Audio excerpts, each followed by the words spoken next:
Hello, guys, welcome back to my channel. And today I want to talk about the most important thing, which is called marriage, right? So, get ready for marriage with दृष्टि चौबे. जी हाँ, तो आज मैं ऐसी कोई बात करना चाहती हूँ जो हार्डली कोई करता हो और पता नहीं कोई करता है नहीं करता है, मुझे नहीं मालूम, पर मैं तो करूँगी क्योंकि मुझे पता है कि मेरी जैसी बहुत सारी लड़कियां हैं जो सेम टेंडेंसी की शिकार हैं. ठीक है, तो वो टेंडेंसी क्या है? अब सुनो आप कि जैसे कि कोई लड़की, खासकर वो लड़की जो पढ़ाई में कभी ना कभी बहुत अच्छी रही थी और अब उसकी एज 25 और उससे ज्यादा हो गई है, और उसके बाद और अभी भी वो अपने लिए फाइनेंशियल कुछ स्टेबिलिटी गेन नहीं कर पाई है, तो उसके लिए अब सबसे बड़ी प्रॉब्लम है उसकी शादी. जी हाँ, शादी. तो ये कैसे सबसे बड़ी प्रॉब्लम है? प्रॉब्लम ये है कि सोसाइटी में ये हमने कैरेक्टराइज कर दिया है कि इतनी एज तक एक लड़की की शादी हो जाना चाहिए. मैं भी मानती हूँ, बिल्कुल हो जाना चाहिए. चलो, इस पे मैं एग्री कर दे रही हूँ. ठीक है, अब मुझे ये बताओ कि जैसे हम बराबरी की बात करते हैं, अब अगर मैं कहीं पे जाऊंगी, किसी लड़के से शादी करूंगी, उसके घर जाऊंगी, तो मैं अपने सास ससुर से बोलूंगी कि मेरा हक आपके बेटे में है. ठीक है, वो मेरा पति है, मेरा हक आपके बेटे में है. अब उसके और जाऊंगी तो ऐसा तो होगा नहीं कि उन लोग आएंगे और मेरे को एकदम ग्रैब कर लेंगे कि भाई मेरी बहू आ गई है. ऐसा एक दो दिन, 3 दिन, एक सप्ताह, एक महीना में बी, बट उसके बाद बहुत ही नॉर्मल एक लाइफ. ठीक है, जिसमें कई बार ऐसा होगा कि मेरी बहुत बेइज्जती होगी, कई बार मैं उनकी बेइज्जती करूंगी, कई बार हस्बैंड मेरी करेंगे, मैं उनकी करूंगी. ऐसा ही कुछ चलता रहता है जहां तक मैंने देखा है अपने करीब. तो यही सब चलता रहता है और ऐसी कोई लाइफ मैं तो नहीं जीना चाहती.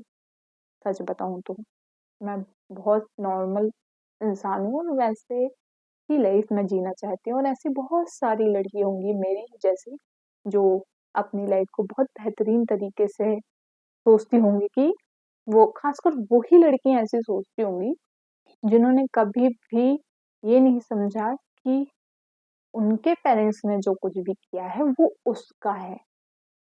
समझ रहे हो कि उसने सब कुछ ले दे के सब कुछ उसके पेरेंट्स ने किया और वो अपने आप को पापा की परी समझ रही है. मैं अपने आप को पापा की परी नहीं समझती, मैं अपने पापा का परा हूँ.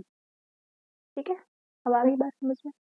तो वो लड़कियां जो अपने आप को पापा की परी नहीं बल्कि पारा समझती हैं, तो उनके लिए प्रॉब्लम ये है कि अगर वो 25 साल के ऊपर की हो गई और कोई फाइनेंशियल स्टेबिलिटी उनके पास नहीं है या फिर बेहतरीन नहीं कमा रहे, बेहतरीन से मतलब बेहतरीन की बात हो रही है, तो अब उनके लिए उनके समाज के जितने भी ठेकेदार, मतलब उनके रिश्तेदार हैं, उनके फैमिली मेंबर्स हैं, तो वो उनका सबसे बड़ा कंसर्न है उस लड़की की शादी.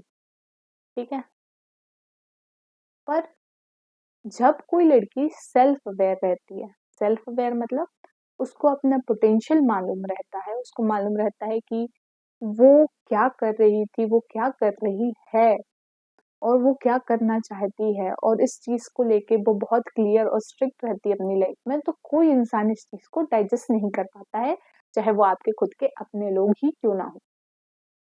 ऐसे में लड़की का सबसे बड़ा प्रॉब्लम ये हो जाता है कि लोग उसको कैरेक्टराइज करते हैं. कैरेक्टराइज ये करते हैं कि यार ये लड़की किसी की सुनती नहीं है, ये लड़की अपनी ये करती है, अपनी मनमानी करती है, ऐसा वैसा फलान ढिकान अमका चट्टा पता नहीं क्या.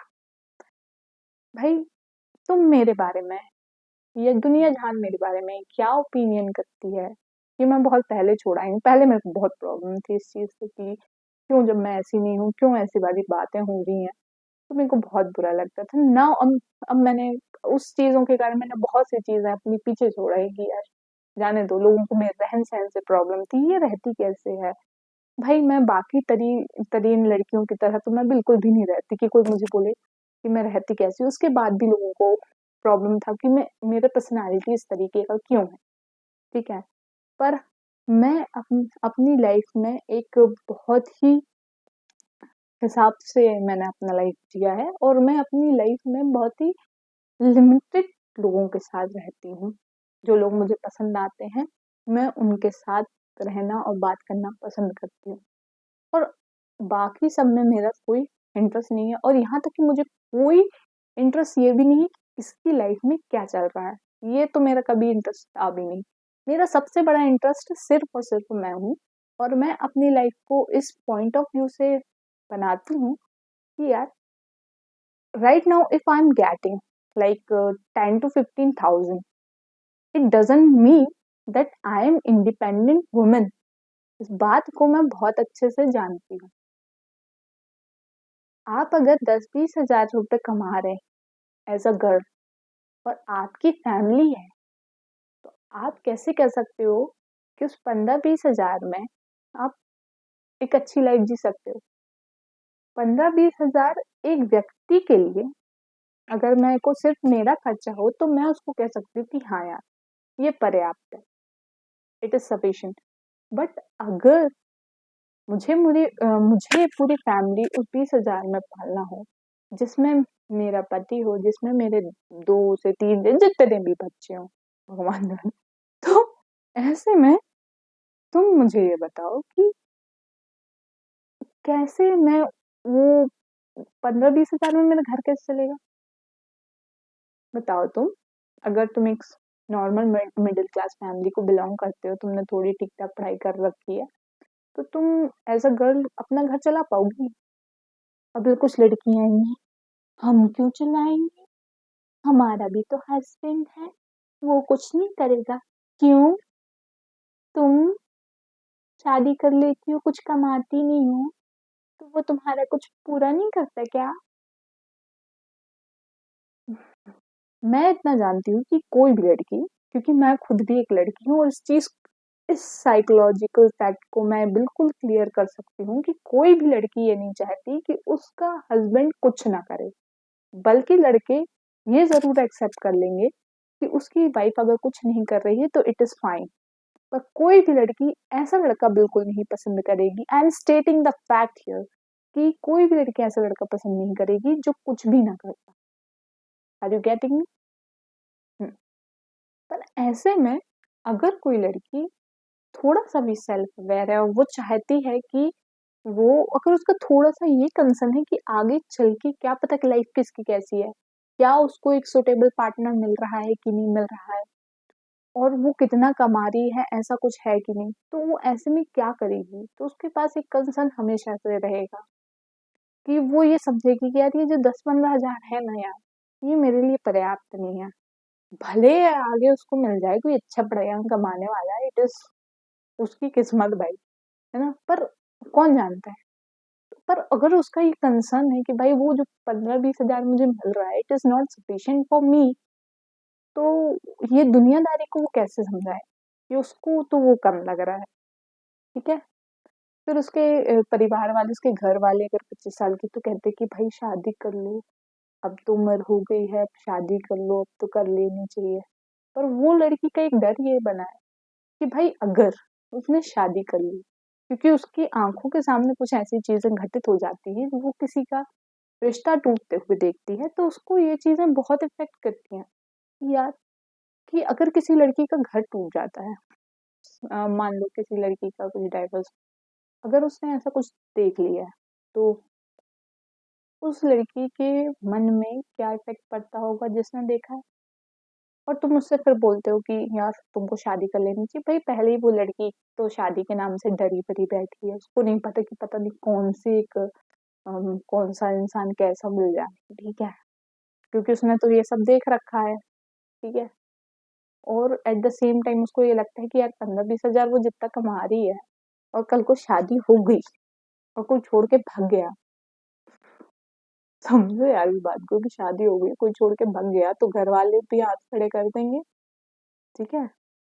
और माँ बाप तो वैसे ही बूढ़े हैं, और भाई बहन तो ऐसे इतने वो भी नहीं रहते ना किसी के कि घर ही पे रख लेंगे तुमको। इस बात को समझो कि तुम्हारे भाई बहन में तुम्हारे सगे तो होंगे नहीं इतने ज्यादा, वो पहले तो अपने ही देखेंगे ना। ठीक है, तो ऐसे में तुम्हारा साथ कौन देगा यार।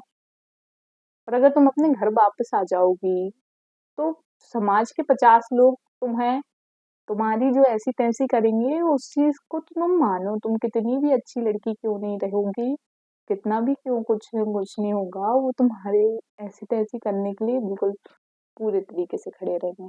तो अपने आप को इतनी चीजों से अगर तुम बचाना चाहती हो तो भाई बहुत सोच समझ के शादी करो। ठीक है, और अगर तुम थोड़े बहुत में सेटिस्फाई हो जाती हो कि भाई मैं इतना मेरे को मिल गया है, इतना मिल रहा है और मैं इतने में कर लूंगी, और घर जाके तुम और किसी का मेरे को घर नहीं तोड़ना पड़ेगा, कि मतलब सास ससुर से लड़ना नहीं पड़ेगा कि मेरा तो ऐसा है इसमें हक को दे दो मेरे को। सास ससुर की बैंड बजा रहे हैं वहां शादी कर जाने के बाद कि तुम मेरे पति का ऐसा है वैसा है, सब कुछ मेरा है, ये है वो फलाने का। तो भाई तुम्हें अगर ये सब नौटंकी नहीं करना चाहती हो और दूसरे के परिवार को भी अच्छे से रखना चाहती हो तो थोड़ा ढंग से पढ़ लो, और पढ़ भी लो। और अगर वो भी नहीं हो रहा तो कुछ तो मेहनत अपने हिसाब से कर लो कि भाई तुमको कुछ पैसा वैसा तुम्हारे पास आ जाए, कम से कम तुम दूसरे के पेरेंट्स को भी देखो, अपने पेरेंट्स को भी देखो, हर जगह थोड़ा सा बैलेंस बना के चल पाओ अपनी लाइफ में। और तुम्हारे लाइफ में अगर बच्चे बच्चे हों तो उनको भी अच्छी खासी एजुकेशन दे पाओ, और अपनी लाइफ भी बेहतर तरीके से जी पाओ। कोई नहीं समझेगा तुम्हारी साइकोलॉजी, सब बोले कि बेटा शादी कर लो, और तुमको नहीं करना है, तुमको अपनी सुनना है। Okay, so take care, bye bye. मेरी इस बात को हमेशा याद रखना क्योंकि मैं अपने आप को बहुत मुश्किल से झेल रही हूँ। ओके, तो tata bye, and subscribe my channel fighter Drishti. We all are fighters.